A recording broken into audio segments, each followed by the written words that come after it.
Well, hello, guys. This is Wanda checking in. Today is Saturday, August the 25th, and I am so happy to report that I am officially 28 weeks along. So today is the first day of my 7th month, and I don't know. I just can't tell you how good I feel today. Um, it just makes me remember looking at the calendar. It's been almost 5 weeks since we've been placed on very strict bed rest. As some of you know, I'm only allowed up for 2 minutes in any given hour. I'm not even allowed to sit up to eat. I had to invest in Tums, as my doctor told me to do. And wow, it doesn't seem like it's been 5 weeks, but in the last 2 weeks, not much has been going on. On this past Sunday, I did wound up having to go to labor and delivery. What happened was is that Sunday night, I was feeling, I guess about 11 o'clock, I was feeling a lot of pain and cramps in my lower back. And, I guess period-like pains in my lower back and cramps in the front. And they just continued to get more and more intense as the night went on. So I guess about 1:30 or something, it was starting to feel like it was getting to be a little bit unbearable. So what I did was is I said, let me drink a couple bottles of water. Maybe that'll help. And I keep a case of water by my bed. So I finished one and then got up and went to the bathroom. And when I came back, I just told my husband, I said, I can't take it anymore. And I called my doctor, and he told me to go to labor and delivery right away. So when we got to labor and delivery, let's see, they hooked me up to the monitor, of course, to monitor my contractions. Of course, they were very much irregular. And they gave me I think it's called Terbutaline shot. And that was supposed to stop my contractions because I was, at that point, they checked me again, and of course, all of my cervix is completely gone, and I'm dilated 1 centimeter. And so that was supposed to stop my contractions, but it didn't. And then they gave me a second shot like a half hour later, and then my contractions slowed up significantly. Now, what I will tell you about that medicine that they gave me is that the side effects of it were very, very violent. And they set in almost immediately. When they released me from the doctor to go home, just trying to leave the labor and delivery was, I felt very, very uneasy and very shaky. And I was telling the nurses as we were leaving that I felt very, very jittery. Like more jittery than I've ever felt in my life as a side effect of a medicine. And they said, oh, it's just a side effect. It'll get better. And then my husband got me out to the car, which I guess was a process all in itself.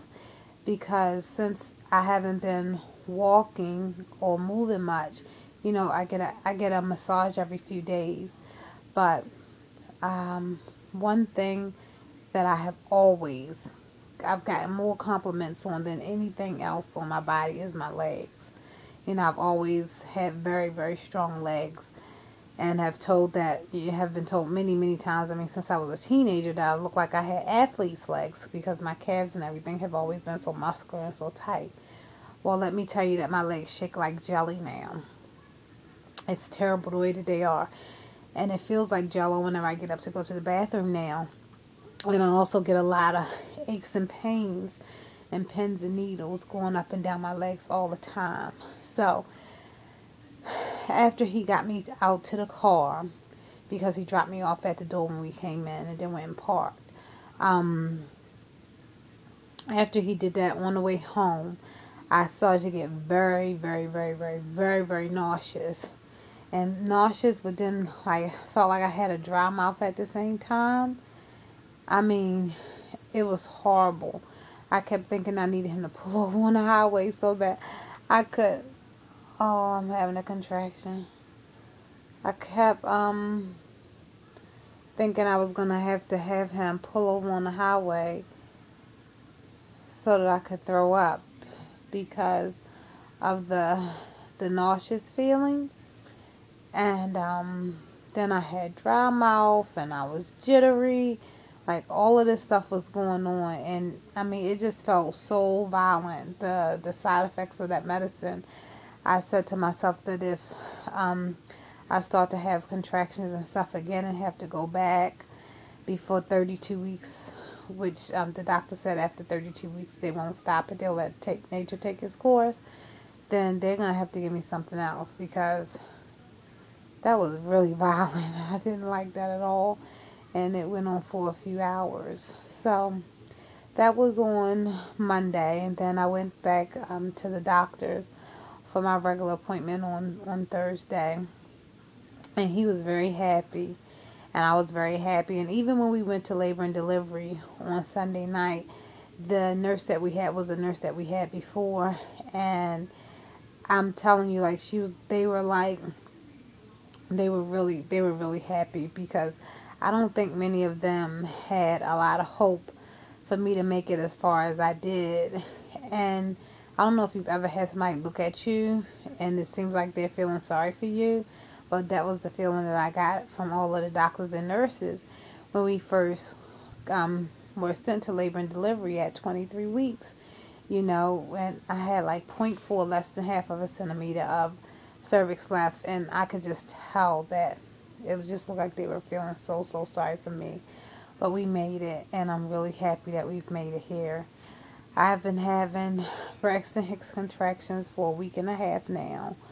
Not anything to write home about. They only last like 40 to 60 seconds, but I mean, that's it. I don't think I have anything else to report.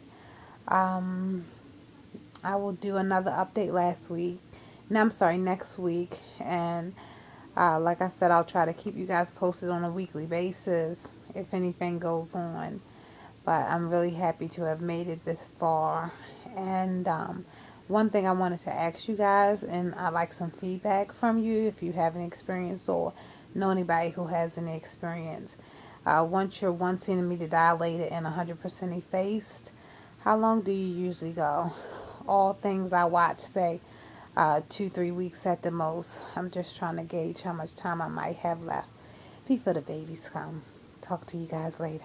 Bye.